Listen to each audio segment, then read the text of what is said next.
Clay എന്ന് പറയുന്ന ചാപ്റ്ററിലെ രണ്ടാമത്തെ പാർട്ടാണ് നമ്മൾ ഇനി ഡിസ്കസ് ചെയ്യുന്നത്. നാലാമത്തെ പോയിന്റ് എന്ന് പറയുന്നത് സൈസ് ഓഫ് ന്യൂക്ലിയൈ. ഓൾറെഡി നമ്മൾ first point, second point, third point നമ്മൾ പറഞ്ഞിട്ടുണ്ട്. ഇനി നാലാമത്തെ പോയിന്റ് ആയിട്ട് പറയുന്നത് സൈസ് ഓഫ് ന്യൂക്ലിയൈ. ഒരു ന്യൂക്ലിയൈ സൈസുമായി റിലേറ്റ് ചെയ്തതിൻ്റെ റേഡിയസ്, വോളിയം, ഡെൻസിറ്റിയുമായി റിലേറ്റ് ചെയ്ത കാര്യങ്ങളാണ് ഇനി നമ്മൾ പറയുന്നത് കേട്ടോ. നമ്മൾ ഒരു ന്യൂക്ലിയസിൻ്റെ സൈസ് എടുത്തു കഴിഞ്ഞാൽ അതിൻ്റെ റേഡിയസ് പറയുന്നത് R0 ഡിവൈഡഡ് ബൈ A/1/3 എന്ന രീതിയിലാണ്. ഇതിൽ R0 എന്ന് പറഞ്ഞു കഴിഞ്ഞാൽ 1.2 ഫെംറ്റോമീറ്റർ അല്ലെങ്കിൽ ഫെർമി എന്ന രീതിയിലാണ്. സോ 1.2 × 10⁻⁻15 മീറ്ററാണ് R0 വരുന്നത്. സോ R ഈക്വൽ ടു എത്രയാണ്? R equal to R0 × A/1/3. So പഠിച്ചു വെക്കുക. ഫസ്റ്റ് ഈ ചാപ്റ്ററിൽ പഠിക്കാനുള്ള ആദ്യത്തെ ഒരു ഇക്വേഷനാണ് R equal to R0 × A/1/3. ഇനി വോളിയത്തിൻ്റെ കേസിലേക്ക് വന്നു കഴിഞ്ഞാൽ, വോളിയം എന്ന് പറഞ്ഞാൽ 4/3 ഒരു സ്ഫിയർ ആയതുകൊണ്ട് അതിൻ്റെ വോളിയം വരുന്നത് 4/3 πr³ ആണ്. സോ ഈ ആറിന് നമ്മൾ എന്ത് കൊടുക്കുക?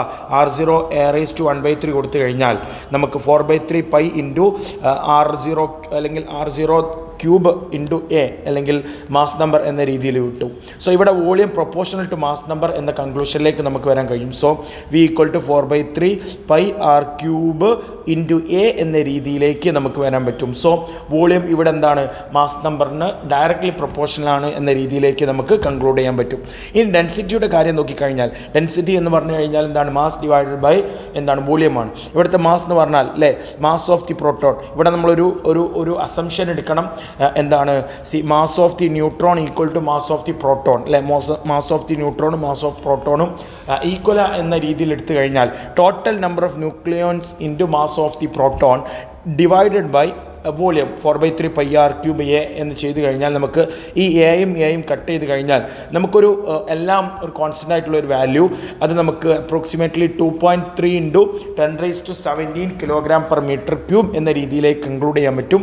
സോ ഡെൻസിറ്റി ആരെങ്കിലും ഡിപ്പെൻഡ് ചെയ്യുന്നുണ്ടോ? ഡെൻസിറ്റി മാസ് നമ്പറിനെ ഇൻഡിപെൻഡൻ്റ് ആണ്. Independent on mass number. Density ആരെ ഡിപ്പെൻഡ് ചെയ്യുന്നില്ല? മാസ് നമ്പറിനെ ഡിപ്പെൻഡ് ചെയ്യുന്നില്ല എന്ന മനോഹരമായിട്ടുള്ള ഒരു ഫൈനൽ പോയിന്റിലേക്ക് നമ്മളിവിടെ എത്തുന്നുണ്ട്. ഇനി അഞ്ചാമത് വരുന്നത് ഒരു ബൈൻഡിങ് എനർജി എന്ന് പറയുന്ന ഒരു കൺസെപ്റ്റാണ്. അത് നമുക്ക് അടുത്തൊരു പാർട്ടായിട്ട് ചെയ്യാം. റെഡി? സോ ഇതിൽ ഒന്നാമത് നമ്മൾ സൈസ് ഓഫ് ദി ന്യൂക്ലിയസ് പറഞ്ഞു, അടുത്തത് വോളിയമാണ്, നെക്സ്റ്റ് ഡെൻസിറ്റിയാണ്. സൈസ് ഓഫ് ദി ന്യൂക്ലിയസ് വരുന്നത് R equal to R0 A/1/3 എന്ന രീതിയിലേക്ക്. വോളിയം വരുന്നത് എന്താണ്? 4/3 πr³ A എന്ന രീതിയിലാണ് എന്ത് വരുന്നത്? R0³ A എന്ന രീതിയിലാണ് വോളിയം വരുന്നത്.